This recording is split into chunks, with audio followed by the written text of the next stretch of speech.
The following has adult themes and may have swearing. You have been warned. Viewer discretion is advised. Getting back in the lead to the leader's camp, I took my cell phone out and looked at the battery meter. Enough power for the day, maybe even less. Of course it won't help me much here, but still. Finding a charger in the 80s meant inventing it. Still regardless, the morning was shining beautiful. Bright sun was shining over the lost in space and time pioneer camp Sonovic, warming its tenants and filling them with the energy to spend the day productively. Or, in my case, to waste it in futile efforts to find an explanation for everything happening here. There was an unusual crowd near the canteen. Of course, there was no other place in the camp that pioneers loved as much as the canteen, but why crowding at the porch? I came closer to find out what was going on. It looked like the camp was gathered at the porch. There were all the familiar girls, Olga and Electronic. They were having a lively discussion. I drew closer. Ah, Simon, have you seen Shrek today? No, what's the matter? We can't find him since early this morning. Disappearance of pioneers, well that's something new. But he was with you yesterday. She was looking at Electronic. Yes, he was. So you woke up this morning and he wasn't seen anywhere near? No. Why didn't you come to me immediately? Well, I thought that he'd got up early and went for the water procedures or something. Didn't he mention anything yesterday? Interjected Sylvia. For example, that he was going somewhere, for instance. No. What exactly is so horrifying about it? It's only 9 p.m. He might have decided to go for a walk. You don't know, Shrek. She overlooked me seriously. Well, I don't. But I didn't see anything suspicious in that situation. Okay, let's stop panicking. We'll find him. Joanna, how could he miss breakfast? Joanna grinned. Exactly. Time to eat anyway. Pioneers have proceeded into the canteen. Yet again, I had no choice where to stick in. The only free spaces were at the tables with Elisa and Joanna. Take a seat. She pointed at the chair next to her. I sat down. Aren't you going to grab your food? Good idea. I haven't thought about that. Breakfast didn't look different from yesterday's one, but it looked more appetizing. Or maybe it was just very hungry. I was just very hungry. Or maybe I was eager to finish it off as soon as possible to evade yet another Joanna's prank. Want to go to the beach with us today? When? Right after breakfast. Generally speaking, entertainment wasn't on my agenda today. But if I was going to spend time thinking, why shouldn't I do it getting a suntan? Sure, why not? Ah, cool. She smiled nicely. Bet you're planning another prank. No, not at all. Joanna waved her hands at me. Sure thing. Elisa grinned. She's all like that. I looked at Elisa attentively and suddenly remembered yesterday's evening. Her I guess that's missing the T. Her strange behaviour, our quarrel. But now she looked as usual. Maybe there is no need to tell her anything. Though I wasn't going to. At the end of the day, everything happened in the night stopped seeming unusual, as if all of it was just a dream. No way. I think she is right. Nobody doubts. Joanna took the tray with dirty dishes and stood up. Bon appetit. She said it in such a way which left no doubt. Nothing good awaits me today at the beach. Me and Elisa was left alone. You know, I guess I shouldn't be going with you after all. Why is that? Well, I've got something to do. And what exactly would that be? She looked in my eyes so that I didn't even find an appropriate excuse. I don't even have a swimsuit. Try mine. You think it'll fit me? Give it a try. I don't think it's worth it. Don't be a wimp. We'll find you swimming trunks. The phrase only added to my fear. Wait for me by the canteen. I'll be back soon. Okay. There's nothing bad in waiting for her, is there? Finishing my breakfast. Missing the H. Finishing my breakfast. I left the building and sat on the stairs. Pioneers, all having their own business, were hurrying past me one by one. No one stopped by me. No one even looked in my direction. It seemed that they didn't consider me a stranger, but exactly the opposite, just another teenager of their age, their comrade, you could say.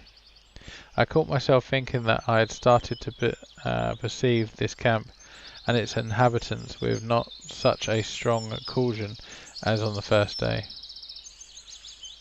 Indeed, Eliza will be back in a couple of minutes. Ready? Ready for what? She gave me the trunks. Though you hardly could call it trunks. It looked like pink boxes ornamented with butterflies and flowers. They were actually boxes. I'm afraid to ask, where did you get these? Too scared to put them on? Well, you know, I have no slightest intention to. I appreciate her joke, but it wasn't going to become. I wasn't going to become a laughing stock. Put it on, she said roughly. Why won't you try it on instead of me? Why won't you try it on instead of me? I think the colour of this bikini set off your eyes very nicely. Let's make a bet. I had no desire to accept her bets. No thanks. Alright. You go to the beach, wearing it, or you swim naked. Weighing the pros and cons, the second variant seemed even better than the first. I'm not planning to go anywhere at all. Then I'll tell everyone that you left these trunks in my house. Why would you do that? How do I know? She burst in laughter. I didn't want to argue with Lisa, so I decided to go to the beach with her in the end. But not in those glamorous trunks. Okay, I'll be there in 10 minutes. Don't be late. She ran away after saying that. I dragged my feet to the leader's cabin to get a towel and to find something like trunks. Olga was waiting for me in the room. Simon, did you hear something about Shurik? Same as half an hour ago. I walked to my bed and took a towel. Are you going somewhere? Yes, to the beach. Wait, do you have swimming trunks? You came here without any luggage, as I remember. It's strange that this fact didn't surprise her during our first encounter. No. What will you wear? Good question, what? I don't know. Wait a minute. She walked over to the wardrobe and unlocked a drawer. In a moment she had usual black trunks.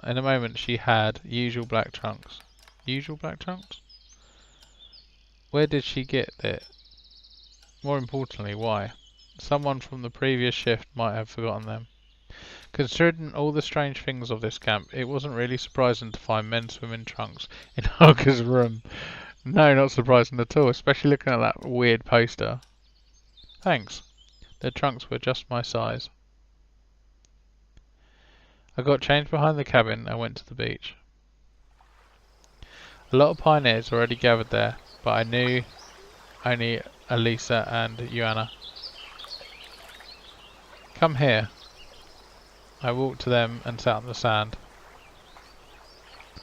I see you found something better.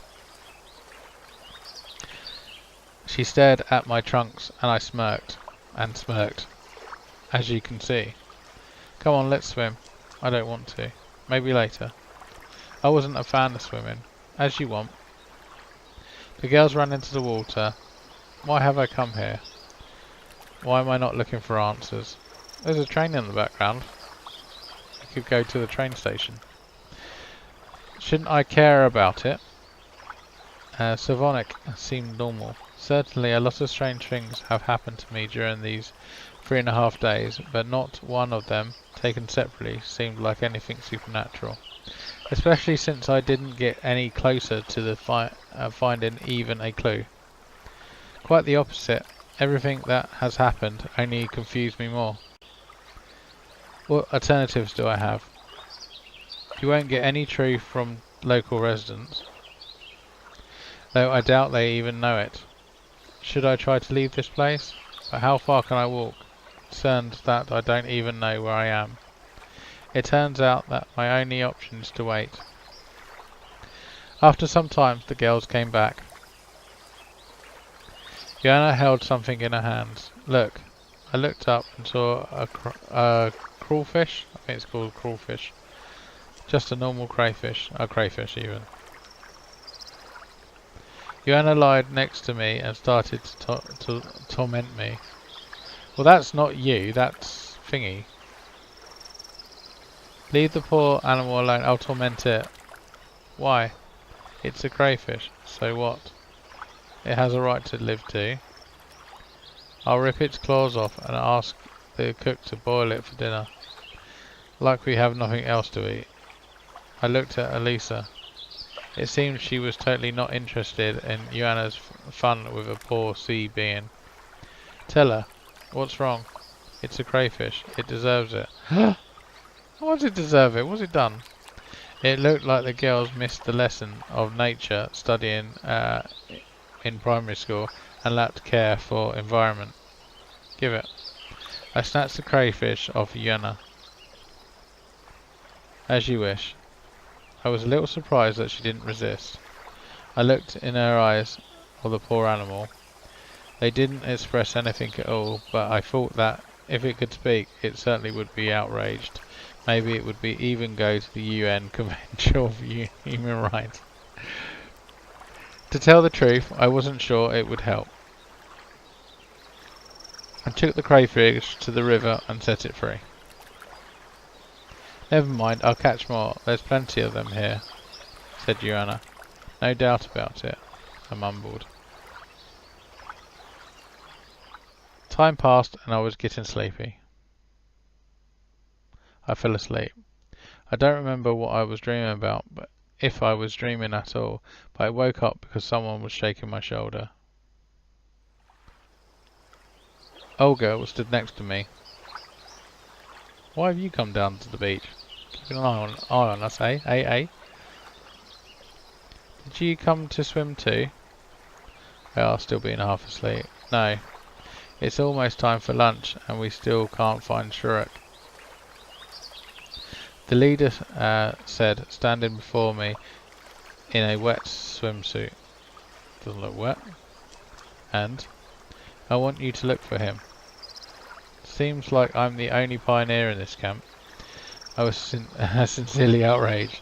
Every time it was getting clearer that Olga considered me her bellhop with a function of a slave, or vice versa. If I came to you, then I want you to help me. Alright, chill out. Don't get freaked out. Why exactly me? However, after giving it some thought, I decided to agree. After all, my shoulders and back got sunburnt while I was sleeping, and search for Shrek would let me get acquainted with unexplored locations of the camp. Okay. It was not exactly right to wander around wearing only a swimsuit and trunks, so I should get changed first. In 10 minutes, I stood outside Olga's cabin and decided where to go. Okay, so you could bus stop, forest. Everywhere else is obviously being searched. Boathouse. Let's check out. What's that one? No? Is there anything else lit up? Oh, there's a face there as well. Okay, let's check out the forest first. It was obvious that Olga, with her pioneers, had already searched every nook and cranny of the camp, roamed the length and breadth of it. So probably it's not worth looking for Sherlock in the canteen or on the beach. Or in the cybernetics club. It was his second home. Or maybe even his first. Thus, it might be worth looking over the surrounding forest.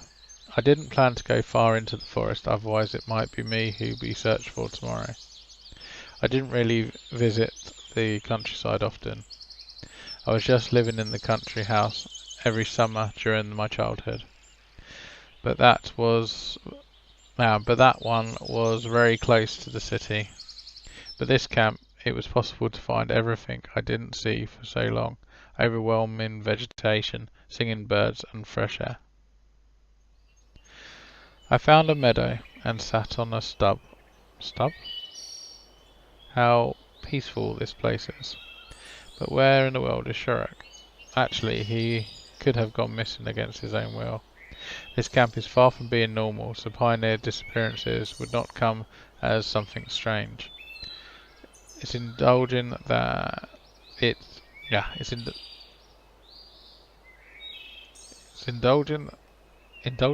grudging. Is it the work of force which threw me here, or is it just some trivial local entity doing? Lost in my own thoughts, I didn't notice how the grass before me started moving. I watched it closely and saw a squirrel.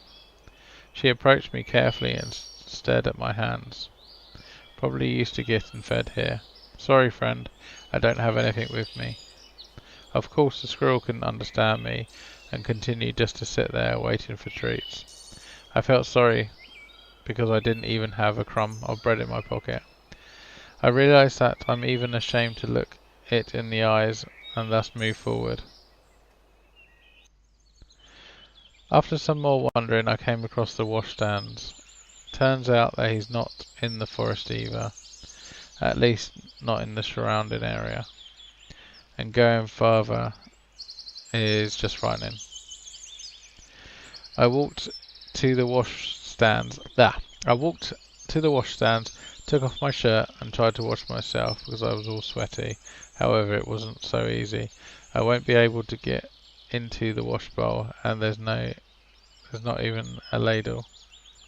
Suddenly I heard footsteps behind me. I turned around. Electronic was walking my direction. Looking for Sherlock?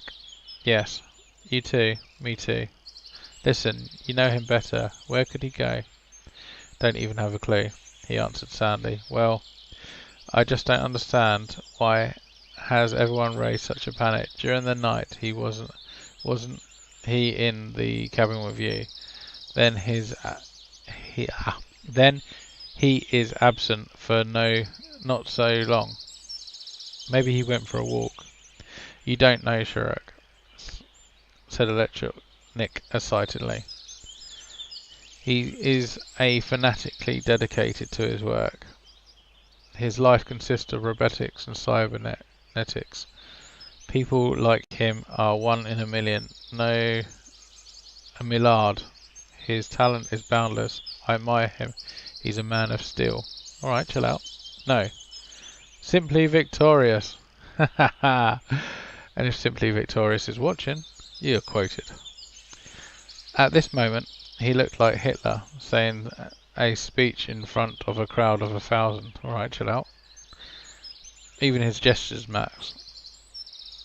Okay, so what? So what? You don't understand, do you? No. He spends his all, do you get it? All of his free time in our club. So disappearing just like that is unusual for him. Of course. Seems like Electronic calmed down. Okay. He looks at me with intent. Are you going to wash? No, really. Just rinse a little. It's hot. Me too. He looked around. I wish there was a bucket or a ladle, something to get more water with. Yeah, I noticed already. Then let's do this. He walked behind the washstand and pulled out one of the taps. To my surprise, It ended up. Hang on. To my surprise, end went up, and the water wasn't pouring into the bowl, but spurted almost 90 degrees. You could manage to wash yourself that way. Meanwhile, Electronic took off his shirt and then squatted, so it seemed like he'd pulled down his shorts. I couldn't really tell because the washstand was behind him, so was waist. I couldn't really tell because the washstand he was behind was up to his waist. Okay. He directed the spurt towards himself and started to sing something quietly. Let's clean my chimney sweep. I stood in astonishment, not knowing what to do. He seemed to notice. Electronic. I washed myself and give the place to you. Gosh, I got such massive chills. Well, you know, I just remembered that I have something to do. Gotta go! From all the peculiarities of Electronic, the moment I just saw was the weirdest one. He's gonna wash his chimney. Hey, what's up with you? Cold shower on such a hot day like this is the best thing ever. No. That won't do. And anyway, I have to go.